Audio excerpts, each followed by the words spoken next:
Hello students, सभी को नमस्कार। आज हम new topic chapter 6 molecular basis of inheritance discussion करेंगे। दोनों चैप्टर कोरिलेटेड है, चैप्टर 5 एंड चैप्टर 6। चैप्टर 7 भी काफ़ी कोरिलेटेड है, जेनेटिक्स के चैप्टर है तीनों। चैप्टर 7 को रिमूव कर दिया है कोरोना ने। चैप्टर जो 6 है, अभी हमने चैप्टर 5 में डिस्कशन किया था। मेंडल ने जितने भी इनहेरिटेंस लॉ डिस्कशन किए, एक्सपेरिमेंट डिस्कशन किए, उनके लिए कोई ना कोई फैक्टर रेस्पॉन्सिबल था। ये फैक्टर नाम मेंडल का है, बाद में उसी फैक्टर को जीन कहा गया।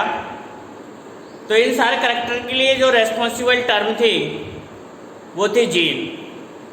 जीन डीएनए के पार्ट होते हैं, जीन लोकेटेड रहते हैं डीएनए पर और डीएनए मिलकर के क्रोमोसोम्स बनाते हैं। तो आज हम इन्हीं डीएनए पर चर्चा करेंगे। मॉलिक्यूलर, उसका बेस क्या है, जो इनहेरिटेंस है उसका बेस क्या है, किस आधार पर ये इनहेरिटेंस चलता है, किस ऐसा कौन सा सब्सटेंस रेस्पॉन्सिबल है जो कि हेरिडिटी कैरेक्टर्स को जनरेशन टू जनरेशन ट्रांसफर कर देता है। इन दिस चैप्टर इसी इनहेरिटेबल सब्सटेंस, जिसको जेनेटिक मटेरियल कहते हैं, के बारे में हम डिस्कशन करेंगे। और जेनेटिक मटेरियल के अंदर दो substance DNA and RNA include होते हैं। मेजर जेनेटिक मटेरियल डीएनए है। इस चैप्टर के अंदर जो टॉपिक हमें डिस्कशन करना है, शॉर्ट उसके बारे में जानकारी देख लेते हैं। डीएनए, सबसे पहले तो हमें इस जेनेटिक मटेरियल्स के दोनों पार्ट, दोनों कंपोनेंट्स डीएनए एंड आरएनए, इनके बारे में डिस्कशन करेंगे। DNA and RNA and then इनकी सर्चिंग, किस प्रकार से इनकी खोज हुई, डिस्कवरी हुई और ये प्रूव हुआ कि actually DNA and RNA he genetic material है। मोस्टली ऑर्गेनिज्म में डीएनए ही जेनेटिक मटेरियल होता है। तो ये रिसर्च के बाद प्रूव हुआ और साइंटिस्टों ने विद एक्सपेरिमेंट प्रूव किया कि जेनेटिक मटेरियल डीएनए है, कुछ के अंदर आरएनए भी पाया जाता है। ये विवाद था डीएनए एंड आरएनए के अलावा प्रोटीन में, कि जेनेटिक मटेरियल डीएनए आरएनए है या प्रोटीन है। तो इसको साइंटिस्ट ने विद एक्सपेरिमेंटल प्रूव किया। यह भी इसी चैप्टर के अंदर हमें डिस्कशन करना है। नेक्स्ट, ये जो जेनेटिक मटेरियल है किस प्रकार से इंफॉर्मेशन को ट्रांसफ़र करते हैं जनरेशन में, तो उसके लिए कुछ प्रोसेसिंग होती है। जेनेटिक मटेरियल आप लोग देखते हैं कि जो सेल डिवीजन होता है उसमें genetic material DNA and RNA का रेप्लिकेशन होता है, डबल हो जाता है। जो सेल डिवीजन की सिंथेसिस फेज है उसमें जेनेटिक मटेरियल ऑब्वियसली डबल हो जाता है। तो जेनेटिक मटेरियल का डबल होना क्या कहलाता है? द जेनेटिक मटेरियल्स, डीएनए अगर अपने जैसी एक कॉपी बना लेता है उसे कहते हैं रेप्लिकेशन। ये तीन टर्म है, रेप्लिकेशन, ट्रांसक्रिप्शन और ट्रांसलेशन। बहुत ही महत्वपूर्ण, इम्पोर्टेंट एंड समझने योग्य टर्म है ये। Replication, transcription and translation.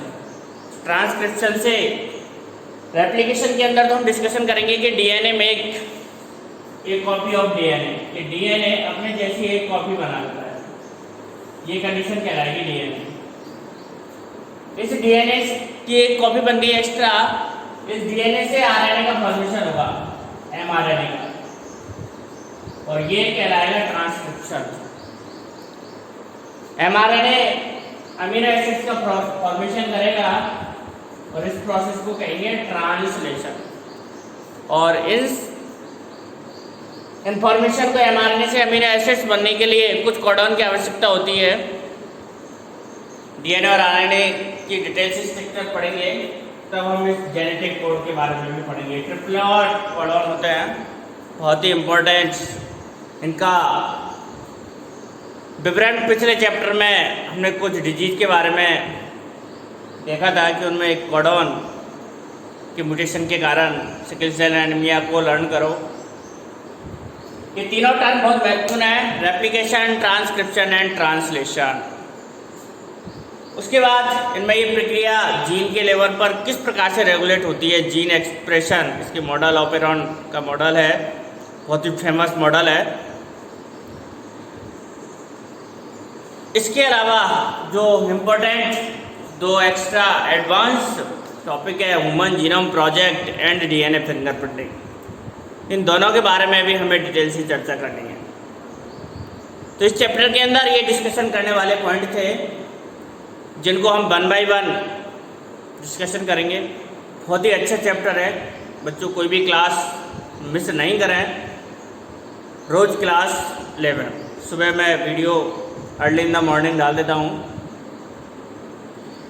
तो आप लोग इस चीज़ का ध्यान रखें कि रोज़ रेगुलर क्लास लेवें।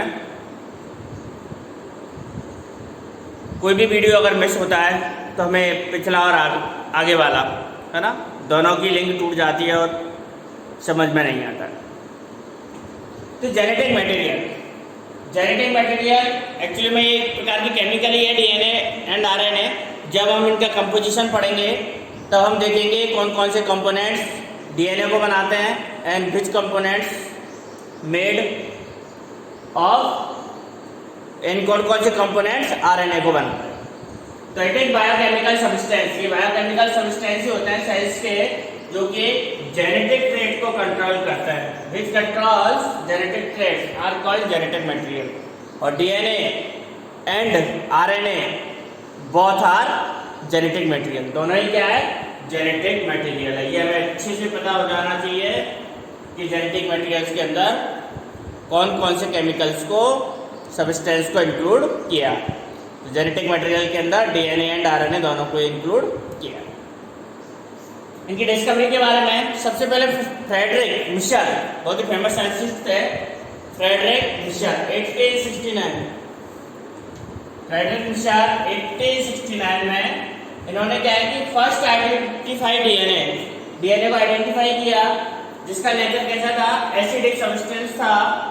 न्यूक्लियस के अंदर इसको आइडेंटिफाई किया और जिसका नाम क्या दिया उन्होंने, न्यूक्लिन। क्या नाम दिया इसका, न्यूक्लिन। वर्तमान में हम इसको न्यूक्लिक एसिड के नाम से जानते हैं, लेकिन फर्स्ट बार जब ये डिस्कवर्ड किया गया था तब इसका नाम न्यूक्लिन दिया गया था। फ्रेडरिक मिशर ने जो नाम दिया उन्होंने न्यूक्लिन दिया, और उन्होंने एक्चुअली में डीएनए को ही डिस्कवर्ड किया है। फ्रेडरिक मिशर ने जो डिस्कवर्ड किया वो डीएनए को ही देखा था और उसका नाम दिया न्यूक्लिन। थोड़ा सा ही अंतर है स्पेलिंग में, ज़्यादा डिफरेंस नहीं है। यहाँ पर न्यूक्लिक NUCLIE यहाँ तक सेम है, लास्ट की डिजिट का अंतर है बस, न्यूक्लिक एंड न्यूक्लिक एसिड। बाद में रिचर्ड अल्टमान ने 1889 में इस टर्म का नाम न्यूक्लिक एसिड दिया। Genetic materials DNA and RNA, ये टर्म भी आप लोगों को याद रखनी है कि न्यूक्लिक नाम किसने दिया, फ्रेडरिक मिशर ने दिया था, जो कि बाद में अल्टमान ने उसी को क्या नाम दिया था, न्यूक्लिक एसिड। ये सरफेस जानकारी के बाद डिटेल से अब हम डीएनए के बारे में पढ़ेंगे। डीएनए क्या होता है, क्या इसकी स्ट्रक्चर है और कौन से साइंटिस्ट ने इसकी स्ट्रक्चर के बारे में बताया। बेसिक पॉइंट, सबसे पहले तो ये जो न्यूक्लिक एसिड है ये पॉलीमर्स होते हैं।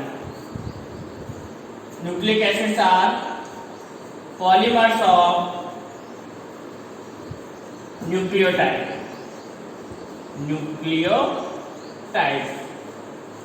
और ये पॉलीमर्स कहलाते हैं पॉलीन्यूक्लियोटाइड्स।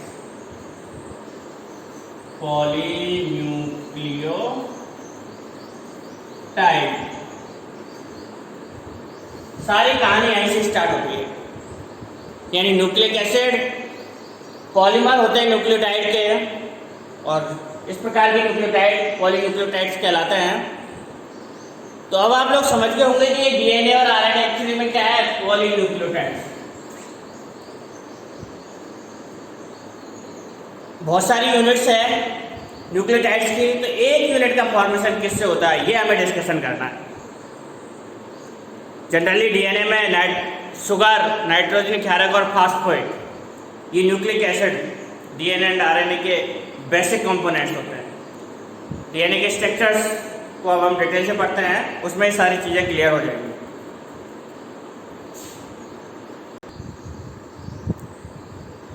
डीएनए का जो फुल फॉर्म है deoxyribo nucleic acid.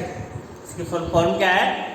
Deoxyribo nucleic acid, और इसको डीऑक्सीराइबो न्यूक्लियोटाइड कहते हैं। फुल फॉर्म क्या है डीएनए की? डीऑक्सीराइबो न्यूक्लिक एसिड, बट ये एक प्रकार कहता है डीऑक्सीराइबो न्यूक्लियोटाइड। अभी हम न्यूक्लियोटाइड की स्ट्रक्चर ही पढ़ेंगे, डीएनए के बारे में बस यहाँ शॉर्ट जानकारी है। डीएनए ये क्या है? लॉन्ग पॉलीमर होता है डीऑक्सीराइबो न्यूक्लियोटाइड के। सिंपली न्यूक्लियोटाइड के पॉलीमर होता है ये डीएनए। न्यूक्लियोटाइड्स क्या होता है वो अभी हम पढ़ेंगे।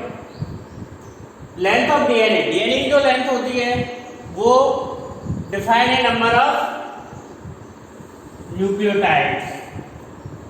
डीएनए की जो लेंथ होती है वो किससे डिफाइन की जाती है? पॉलीन्यूक्लियोटाइड्स, यानी जो न्यूक्लियोटाइड्स होती है वो कितने नंबर होते हैं, नंबर ऑफ पॉलीन्यूक्लियोटाइड्स के बेस पर हम डीएनए की लेंथ को कैलकुलेट करते हैं। It is mathematically calculate. It means एक पेयर जो न्यूक्लियोटाइड है वो किसको रिप्रेजेंट कर रहा है? बेस पेयर को, एक बेस पेयर को। बेस पेयर नाइट्रोजन के क्षारक होते हैं, एक न्यूक्लियोटाइड एक बेस पेयर को रिप्रेजेंट कर रहा है। Characteristics of the an organism, और ये जो डीएनए की लेंथ है वो फिक्स रहती है ऑर्गेनिज्म, इंडिविजुअल ऑर्गेनिज्म के अंदर फिक्स रहती है, और ये कैरेक्टरिस्टिक्स है ऑर्गेनिज्म का। ऐसा नहीं है कि सभी के अंदर कॉमन पाई जाती है, अलग अलग लेंथ के डीएनए की लेंथ ऑर्गेनिज्म में पाई जाती है। कुछ ही लेंथ मैं आप लोगों को यहाँ पर शो कर रहा हूँ। बैक्टीरियोफेज, जिसको हम जनरली किस नाम से जानते हैं? 5174। इसके डीएनए की कितनी लंबाई है? 5386 न्यूक्लियोटाइड। न्यूक्लियोटाइड एक बेस पेयर का मतलब क्या है? एक पेयर न्यूक्लियोटाइड। क्योंकि ये बैक्टीरियोफेज सिंगल स्ट्रैंडेड है इसलिए मैंने यहाँ पर न्यूक्लियोटाइड लिखा है। ये बाकी के डबल स्ट्रैंडेड है। 5174 जो ऑर्गेनिज्म है वो सिंगल स्ट्रैंडेड है, इसलिए मैंने इस यूनिट को किससे रिप्रेजेंट किया है? न्यूक्लियोटाइड से। ये लैम्डा 4 जो बैक्टीरियोफेज है इसके डीएनए की लेंथ होती है 48,502 बेस पेयर। तो यूनिट में थोड़ा सा अंतर है, उधर न्यूक्लियोटाइड और इधर बेस पेयर। तो न्यूक्लियोटाइड जो 5 मल्टीप्लाई बाय 74 बैक्टीरियोफेज है वो सिंगल स्ट्रैंडेड है। इट इज क्लियर हो जाना चाहिए कि इनकी यूनिट तो हमने न्यूक्लियोटाइड में रिप्रेजेंट की है और इनकी बेस पेयर में है। इसका कारण क्या है कि ये नीचे वाले तीनों जो ऑर्गेनिज्म है वो डबल स्ट्रैंडेड है और ऊपर वाला सिंगल स्ट्रैंडेड है। ये तो मैंने आप लोगों को बता दिया कि वन पेयर न्यूक्लियोटाइड ही वन पेयर बेस को इंडिकेट करता है। एस्चेरिचिया कोलाई, जिसको जनरली आप ई कॉली के नाम से जानते हैं, ये बहुत ही फेमस बैक्टीरिया है ई कॉली के नाम से, एस्चेरिचिया कोलाई। इसको अच्छे से पता होना चाहिए। अभी बायोटेक्नोलॉजी हम जब पढ़ेंगे तो ई कॉलाई के बारे में, शॉर्ट में ई कॉलाई बोलते हैं इसको, और आपको ई कॉलाई ही लिखा हुआ मिलेगा ज़्यादातर mostly. Escherichia coli 4.6 × 10⁶ base pair इसकी डीएनए की लेंथ होती है। ह्यूमन के एप्लॉइड सेल्स है उसके डीएनए की लंबाई 3.3 × 10⁹ बेस पेयर। तो ये कुछ एग्जाम्पल थे डीएनए की लेंथ से रिलेटेड। डीएनए के बारे में ये आपको पहले बताया जिससे आप समझ सकोगे अब हमें आगे क्या स्टडी करना। यानी कुछ जो टर्म आई है पॉलीन्यूक्लियोटाइड्स, न्यूक्लियोटाइड्स, बेस पेयर, इनके बारे में अब हम डिटेल से चर्चा करेंगे। तो नेक्स्ट जो हमारा टॉपिक है, बुक्स सभी फुल है, structure of polynucleotide chain. Structure of polynucleotide chain. Structure of polynucleotide, यानी general structure DNA and RNA की। डीएनए आरएनए दोनों पॉलीन्यूक्लियोटाइड्स है, तो पॉलीन्यूक्लियोटाइड के स्ट्रक्चर में कौन कौन से कंपोनेंट्स होते हैं बच्चों अच्छे से याद रख लो। न्यूक्लियोटाइड की जो स्ट्रक्चर होती है उसके अंदर 3 कंपोनेंट्स होते हैं। तीनों कंपोनेंट्स मिलकर के न्यूक्लियोटाइड का फॉर्मेशन करते हैं। फर्स्ट नाइट्रोजन बेस, नाइट्रोजन क्षारक इनको बोलते हैं। Then pentose sugar and another third is phosphate group. ये 3 कंपोनेंट मिलकर के न्यूक्लियोटाइड का फॉर्मेशन करते हैं। न्यूक्लियोटाइड से पहले एक वर्ड और आएगा nucleoside. Nitrogen base pentose sugar से ऐड हो जाता है एन ग्लाइकोसिडिक बॉन्ड के जरिए, और जब ये पेंटोज शुगर के साथ नाइट्रोजन बॉन्ड हो जाता है तो इसको बोलते हैं न्यूक्लियोसाइड। इनका नाम हो जाता है न्यूक्लियोसाइड।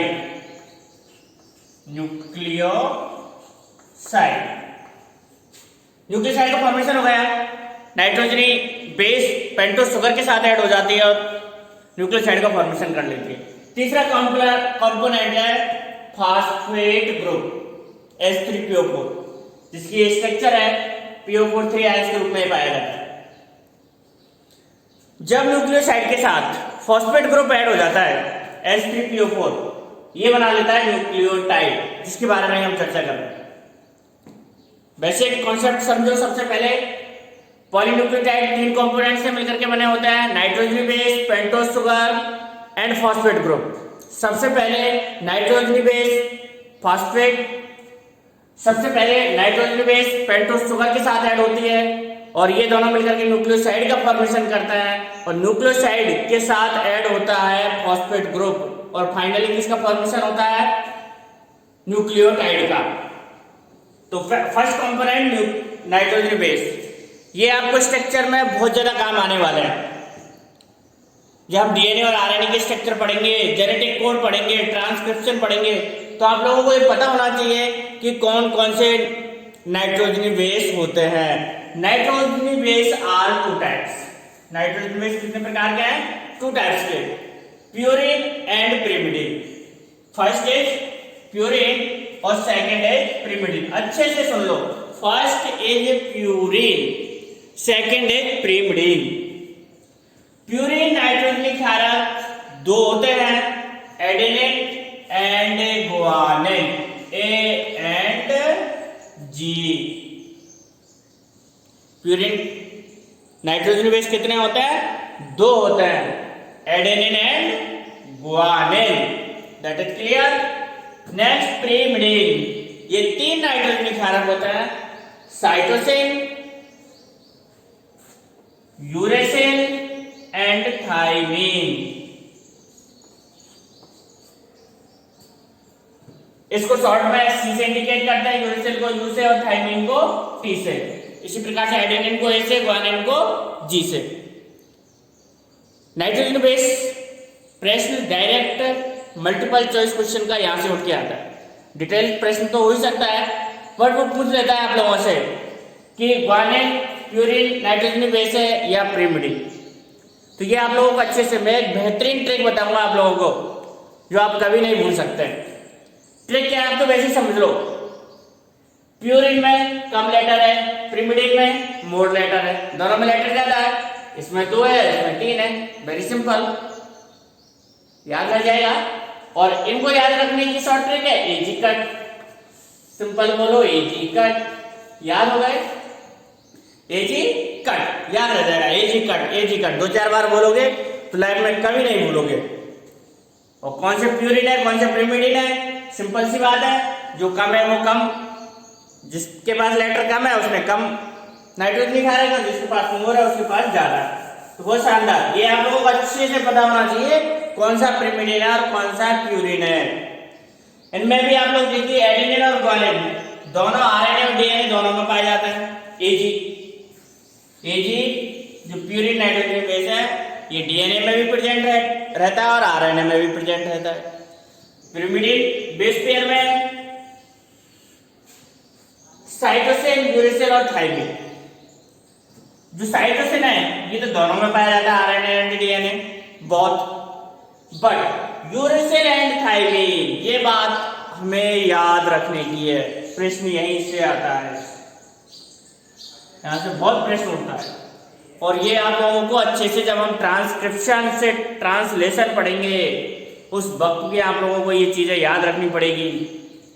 क्या याद रखना है? जो यूरेसिल नाइट्रोजन बेस है ये ओनली आरएनए में प्रेजेंट रहता है और थाइमिन डीएनए में।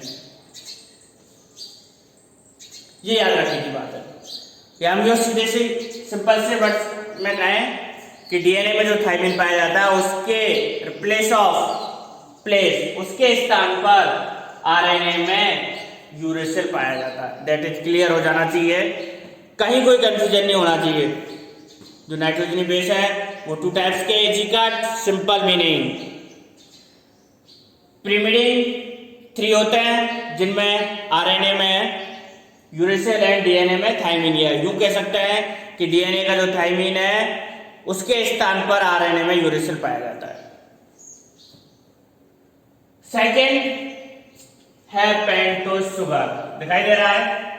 सेकंड है पेंटोज शुगर। पेंटो मीन्स 5 है। पेंटा माने क्या होता है? 5 है ना। तो यानी ये ऐसी शुगर है जिसमें कितने कार्बन पाए जाते हैं? 5। 2 टाइप्स की होती है, जिस प्रकार से नाइट्रोजन बेस 2 टाइप्स के होते हैं, सिमिलर ये भी 2 टाइप्स की होती है, ribose sugar and deoxyribose sugar. Deoxyribose sugar structure देखिएगा। सबसे पहले तो 5 कार्बन को इंडिकेट करिएगा। ये स्ट्रक्चर है 1 2 3 4 5, ये 5 कार्बन है इसलिए इसको पेंटोज शुगर कहते हैं।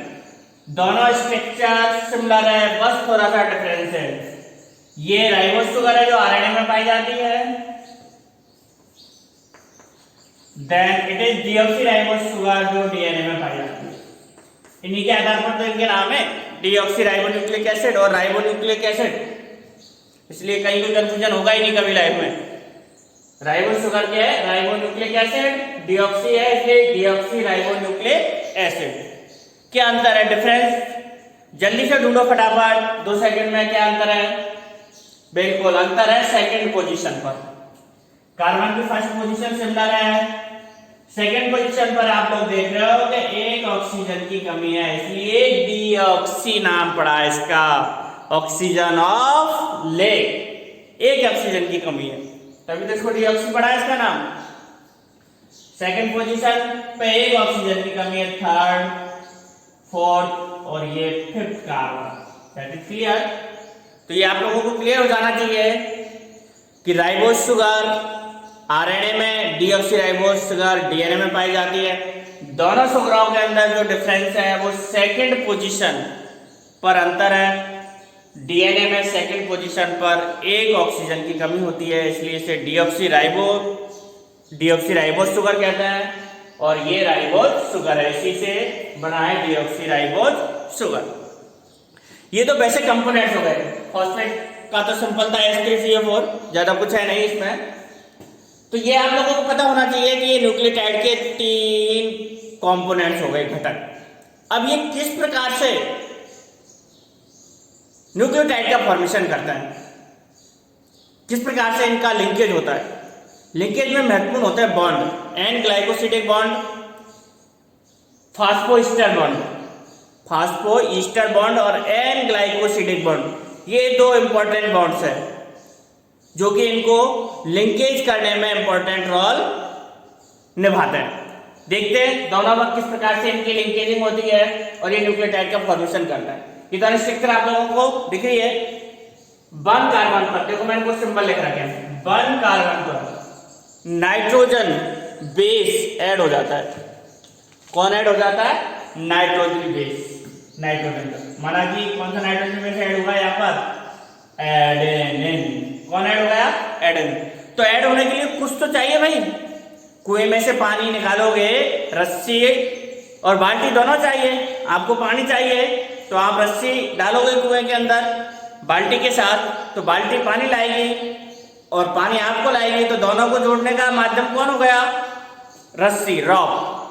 तो इसी प्रकार से जब एडेनिन के साथ कोई भी नाइट्रोजन बेस शुगर के साथ जुड़ता है तो एक बॉन्ड काम आता है जिसका नाम है N glycosidic bond. N glycosidic, मैं इधर ऐड कर देता हूं, नाइट्रोजन बेस इसके साथ जुड़ेंगे, कोई सा भी हो सकता है, मैंने एडेनिन जोड़ दिया और कोई सा भी जोड़ सकता है। इस बॉन्ड का नाम है एन ग्लाइकोसिडिक बॉन्ड। दिख नहीं रहा है? कोई बात नहीं, उधर नहीं लिखूंगा मैं। देन नाइट्रोजन ऐड कर दिया, फास्फेट ग्रुप की बारी है, नाइट्रोजन ऐड हो गया शुगर के साथ और ये बन गया न्यूक्लियोसाइड। क्या बन गया ये? न्यूक्लियोसाइड। न्यूक्लियोसाइड टर्म आ गई, nucleoside. The formation of nucleosides. Nitrogen base किसके साथ जुड़ गया? शुगर के साथ। देन अब इसके साथ फॉस्फेट ग्रुप ऐड होगा, ये हमारा न्यूक्लियोसाइड है, इसको हम न्यूक्लियोसाइड कहेंगे। ये क्या है? न्यूक्लियोसाइड। न्यूक्लियोसाइड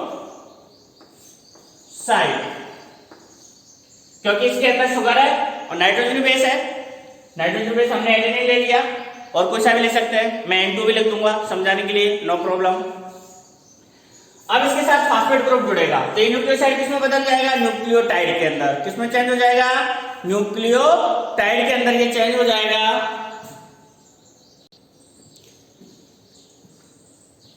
न्यूक्लियोटाइड के अंदर चेंज होगा जब इसके साथ क्या ऐड होगा? Phosphate group. ये यहां पर फॉस्फेट ऐड होगा, यानी ये न्यूक्लियोसाइड था, इसके साथ ऐड हुआ, पहले से ही ऐड हो रहा था नाइट्रोजन बेस और अब क्या ऐड कर दिया हमने? Phosphate group.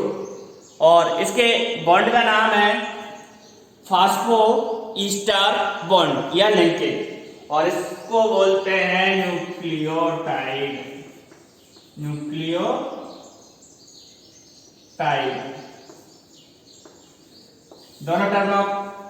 दोनों टर्म समझ में आ गई होंगी, न्यूक्लियोसाइड एंड न्यूक्लियोटाइड। एक बार और अगेन, ये शुगर थी, भूल जाए इसके साथ एडेनिन नहीं है ना, ये शुगर है, सिंपल शुगर है। जब शुगर के फर्स्ट पोजीशन पर नाइट्रोजन बेस ऐड हो जाता है, कोई भी एक एडेनिन को ऐड कर दिया हमने, तो ये बन गया न्यूक्लियोसाइड और बॉन्ड का नाम है एन ग्लाइकोसिडिक बॉन्ड। इस बॉन्ड का नाम क्या है? एन ग्लाइकोसिडिक लिंकेज या bond. Simple. Nitrogen base sugar के साथ जुड़ गया और उसने बना लिया न्यूक्लियोसाइड। क्या बना लिया? न्यूक्लियोसाइड। अब इस न्यूक्लियोसाइड, इसी न्यूक्लियोसाइड पर क्या ऐड हो जाएगा? फॉस्फेट। फॉस्फेट मैंने यहाँ पे ऐड कर दिया जिससे आप लोगों को दोनों स्ट्रक्चरों के बारे में अच्छे से पता रहे। और जो फॉस्फेट ग्रुप ऐड होता है, ये नंबर आप लोगों को पता होना चाहिए कि शुगर के किस नंबर पर तो नाइट्रोजन बेस ऐड होता है और किस नंबर पर फॉस्फेट ग्रुप ऐड होता है। प्रश्न यहां से भी बनता है, बॉन्ड से बनता है, लिंकिंग से बनता है, विच पोजीशन, यानी पोजीशन से बनता है कि किस पोजीशन पर तो फॉस्फेट ग्रुप ऐड होता है और किस पोजीशन पर नाइट्रोजन बेस ऐड होता है। तो ये क्या हो गया? N glycosidic bond. और जब इसके साथ फॉस्फेट जुड़ गया, और फॉस्फेट तो यूं ही तो जुड़ेगा नहीं, और ये जिस बॉन्ड की सहायता से जुड़ेगा उसको कहते हैं फास्फो ईस्टर लिंकेज या बॉन्ड। तो ये दोनों बॉन्ड्स को भी आपको अच्छे से लर्न रखना है। लिंकेज हो गया और ये बन गया न्यूक्लियोटाइड बन गया। तो आप लोगों ने देखा था कि यहाँ पर दो महत्वपूर्ण बॉन्ड लिंकेज, कोवेलेंट बॉन्ड भी बोलते हैं एन ग्लाइकोसिडिक बॉन्ड को, ये कोवेलेंट बॉन्ड है सिंपल टाइप्स का। तो ये दो बॉन्ड्स है, इनका आपको अच्छे से नाम याद रखना है, एन ग्लाइकोसिडिक बॉन्ड और फास्फोईस्टर बॉन्ड। ये जो फास्फोईस्टर बॉन्ड है, एक फॉस्फेट इसके साथ ऐड हो रहा है, दूसरा फॉस्फेट इसी शुगर के 3 कंडीशन पर भी ऐड होता है। जब हम चेन बनाएंगे, अभी मैं स्ट्रक्चर बनाऊंगा इसके, तब देखना उसकी 3 पोजीशन पर भी फॉस्फेट ग्रुप ऐड होता है और इस 3 पोजीशन की सहायता से ये न्यूक्लियोटाइड दूसरे अनादर न्यूक्लियोटाइड के साथ ऐड हो जाता है और उस बॉन्ड को चूंकि बनता तो कौन सा ही है, फास्फोएस्टर बॉन्ड है और 2 न्यूक्लियोटाइड को ऐड करता है, इसलिए इस बॉन्ड को बोलते हैं फास्फोडाई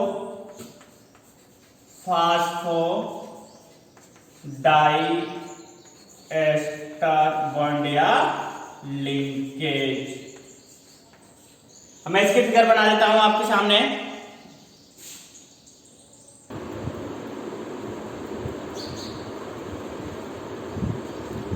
चित्र इधर देखिएगा, ये पॉलीन्यूक्लियोटाइड का है, यानी पॉली का मतलब मैनी, न्यूक्लियोटाइड मिलकर के एक चेन बना रही है और इस चेन का नाम है पॉलीन्यूक्लियोटाइड।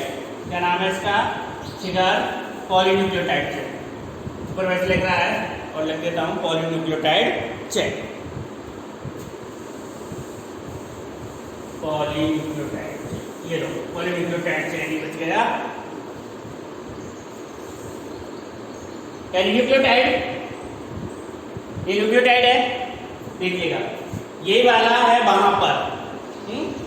मैंने जो बनाया है वो इसी को बनाया है। देखिएगा 1 पोजीशन है कार्बन के, 2nd position, 3rd position, 4th position और 5th पोजीशन। ये कौन सी पोजीशन हो गई इसके? 5th position. ये न्यूक्लियोटाइड हो गया। यहाँ पर क्या ऐड हो जाएगा इसके साथ? नाइट्रोजन बेस, कोई भी ऐड कर दिया मैंने, एडेन। ये फास्फेट ग्रुप जुड़ गया, ये न्यूक्लियोटाइड हो गया, इसके साथ ये अनदर न्यूक्लियोटाइड ऐड हो गया। इस प्रकार से ये चेन बना लेते हैं और भी हम आगे ऐड कर सकते हैं।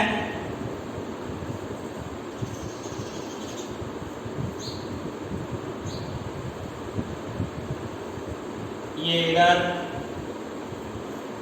फॉस्फेट CH2 फॉस्फेट 3 पोजीशन, नीचे वाला नहीं दिख रहा है इसलिए मैं इसको मिटा देता हूं।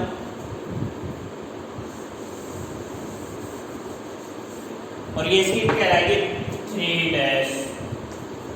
तो ये पॉलीन्यूक्लियोटाइड चेन में आप लोगों को दिख रहा है कि 2 न्यूक्लियोटाइड का ऐड करने के लिए जो बॉन्ड काम आ रहे हैं उसको कह रहे हैं फास्फोडाइएस्टर बॉन्ड। फास्फोडाइएस्टर बॉन्ड या लिंकेज। ठीक है, मीनिंग अच्छे से समझ में आना चाहिए। It is an nitrogenous glycosidic bond, glycosidic bond या लिंकेज। ये पूरी चेन का फॉर्मेशन हो गया ग्लाइकोसिडिक के, ये कंप्लीटली चेन का फॉर्मेशन हो गया जिसमें both bond N glycosidic bond and phosphoester bond डाई सब इसलिए लग गया है और ये दोनों चेनों को जो ऐड कर रहा है, यानी ये थोड़ा सा टर्म में ज़्यादा अंतर नहीं है। फास्फोएस्टर बॉन्ड तो फॉस्फेट को किससे ऐड करता है? शुगर के साथ, और फास्फोडाइएस्टर बॉन्ड 2 न्यूक्लियोटाइड्स को ऐड करता है। क्लियर हो जाना चाहिए। फास्फोडाइएस्टर 2 न्यूक्लियोटाइड को ऐड कर रहा है, तो ये पूरी पॉलीन्यूक्लियोटाइड की चेन है और इधर 5' सिरा फ्री रहता है, आगे ऐड होगा क्योंकि 5' तो बुक गएगा और इसका 3' है ना, ऐड होगा तो आगे किससे ऐड होगा? ये 5' से, इधर ये 3', तो दोनों सिरे 5' एंड 3' फ्री रहेंगे और ये बहुत सारी लंबी पॉलीमर्स की ये चेन बना लेगा। तो ये चेन को कहते हैं हम पॉलीन्यूक्लियोटाइड चेन। अभी हमने पढ़े थे न्यूक्लियोसाइड एंड न्यूक्लियोटाइड। तो डीएनए और आरएनए इन दोनों में 4 टाइप्स के न्यूक्लियोसाइड पाए जाते हैं और 4 टाइप्स के ये न्यूक्लियोटाइड बनाते हैं। आरएनए के अंदर क्योंकि राइबोस शुगर है इसलिए इसके जो न्यूक्लियोसाइड होंगे, एडेनिन अगर ऐड होगा, ये कौन सी न्यूक्लियोसाइड है? एडिनोसाइड। कौन सी न्यूक्लियोसाइड है? ये एडिनोसाइड। इसके साथ मैंने जी को ऐड कर दिया, तो ये कौन सी हो गई? गुआनोसाइन। कौन सी हो गई? ये गुआनोसाइन न्यूक्लियोसाइड। इसके साथ मैंने अगर सी को ऐड कर दिया तो ये साइक्लिडाइन न्यूक्लियोसाइड हो गया। एंड देन अगर इसके साथ क्या होगा, यूरेसिल, क्योंकि थायमिन और यूरेसिल इन दोनों में से आरएनए में कौन सी पाई जाती है, यूरेसिल। तो अगर यूरेसिल ऐड होगा तो ये यूरिडीन न्यूक्लियोसाइड है। तो ये आप लोगों को अच्छे से क्लियर हो जाना चाहिए कि डीएनए और आरएनए दोनों में फोर टाइप्स के न्यूक्लियोसाइड पाए जाते हैं और 4 टाइप्स के ये न्यूक्लियोटाइड पाए जाते हैं। ये सिंपली आरएनए का है। अब मैं इसको किस में कन्वर्ट कर दूं, डीएनए में। तो बस क्या अंतर हो जाएगा, थोड़ा सा डीऑक्सी लग जाएगा।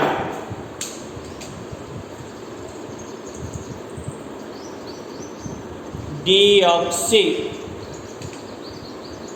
यानी फर्स्ट मैंने ये न्यूक्लियोटाइड है, न्यूक्लियोटाइड भी 4 टाइप्स के होंगे। नहीं, न्यूक्लियोटाइड बाद में पढ़ूंगा, पहले अभी जो मैंने आपको बताए थे वो आरएनए के न्यूक्लियोसाइड बताए थे। अभी डीएनए के देखो, डीऑक्सी, डीऑक्सी यानी ये फास्फेट को आप ना देख रहे हैं, यहाँ पर अगर एडेनिन है तो उसको बोलेंगे हमें डीऑक्सी एडिनोसाइड, डीऑक्सी एडिनोसाइड। इसी प्रकार से डीऑक्सी ग्वानोसाइड,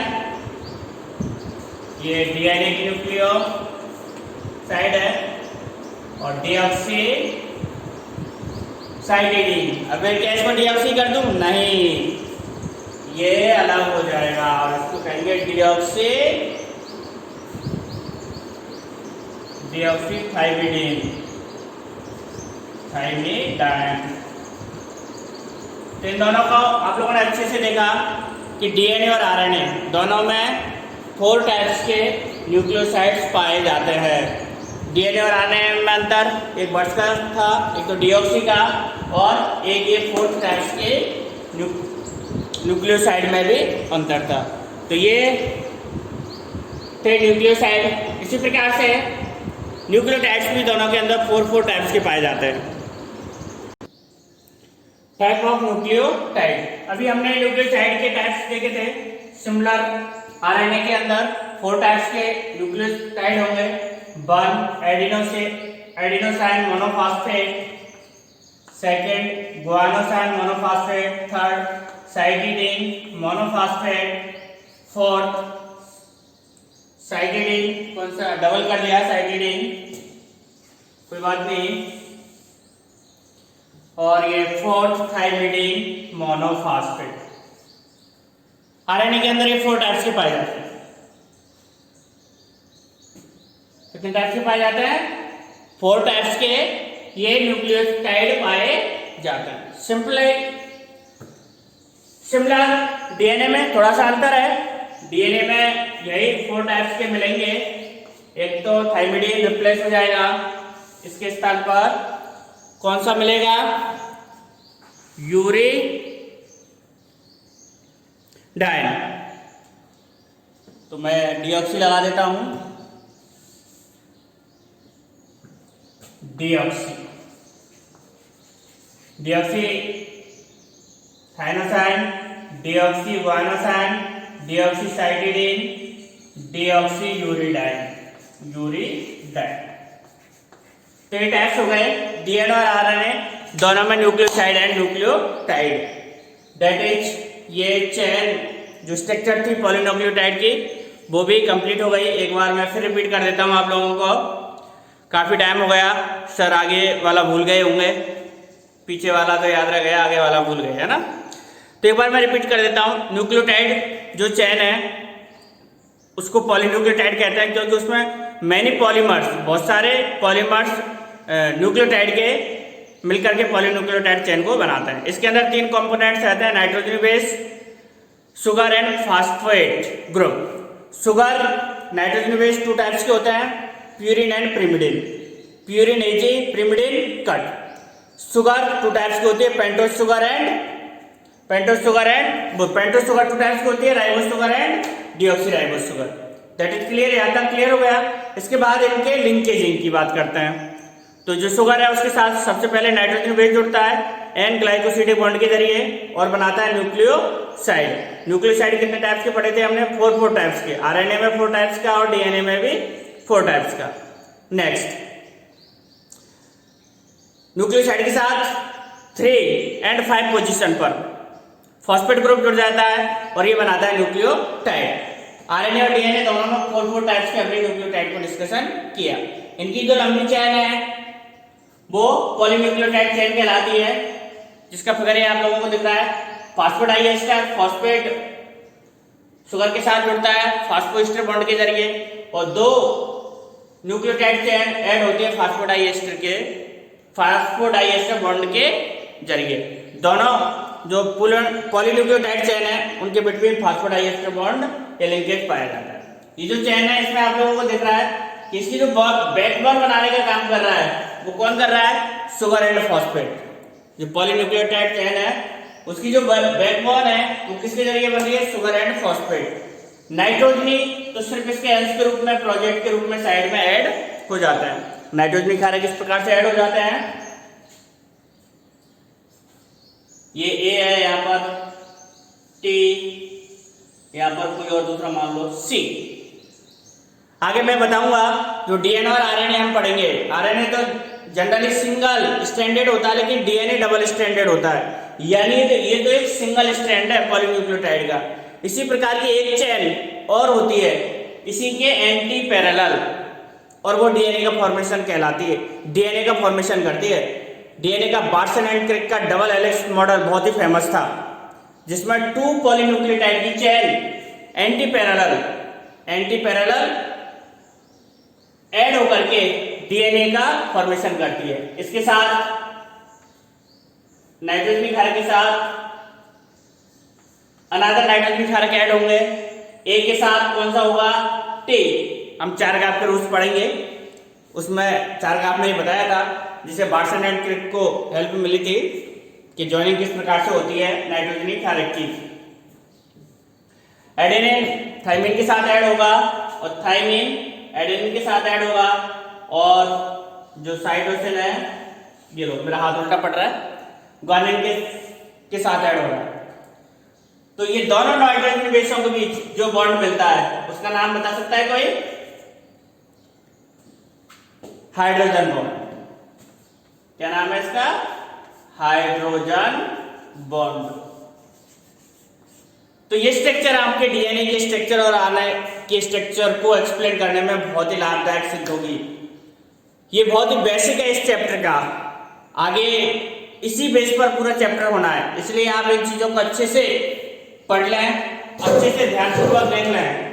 पॉलीन्यूक्लियोटाइड चेन का 5' फ्री रहता है, 3', ये इसका 5' कहलाता है, इट इज 3 एंड, यानी एक न्यूक्लियोटाइड जो चेन रहती है उसमें वन साइड या तो 5' होगा या 3' होगा। ये चेन इस प्रकार है, मैं जब इसको उल्टा बना दूंगा तो ऊपर की तरफ कौन सी चेन हो जाएगी? 3'। तो कोई सी भी हो सकती है एनी प्रॉब्लम, यानी किसी भी जो पॉलीन्यूक्लियोटाइड चेन है उसके अंदर एक सिरा अपर साइड में फ्री रहता है, एक सिरा उसकी लोअर साइड में, यानी जब उसके एंड होते हैं तो दोनों एंडों पर एक एंड उसकी फ्री रहते हैं और एक 5 एंड होगा, it is necessary, and another 3' होगा, यानी एक 5 एंड होगा तो दूसरा 3 एंड होगा। दोनों सिमिलर कभी नहीं हो सकते हैं। ये तो आप लोगों को स्ट्रक्चर से अच्छे से देख रहा है। तो बच्चों ये टॉपिक अपना कंप्लीट है, और नेक्स्ट टॉपिक जो हम डिस्कशन करेंगे वो डीएनए का double helix model next class में डिस्कशन करेंगे। सभी को धन्यवाद, उम्मीद करता हूँ सबको समझ में आ गया होगा। समझ में आ जाए तो वीडियो को शेयर कर दिया करो, लाइक भी कर दिया करो। हाँ, अगर आपने सब्सक्राइब नहीं किया चैनल को अभी तक तो सब्सक्राइब जरूर कर दें। सभी का अगेन धन्यवाद।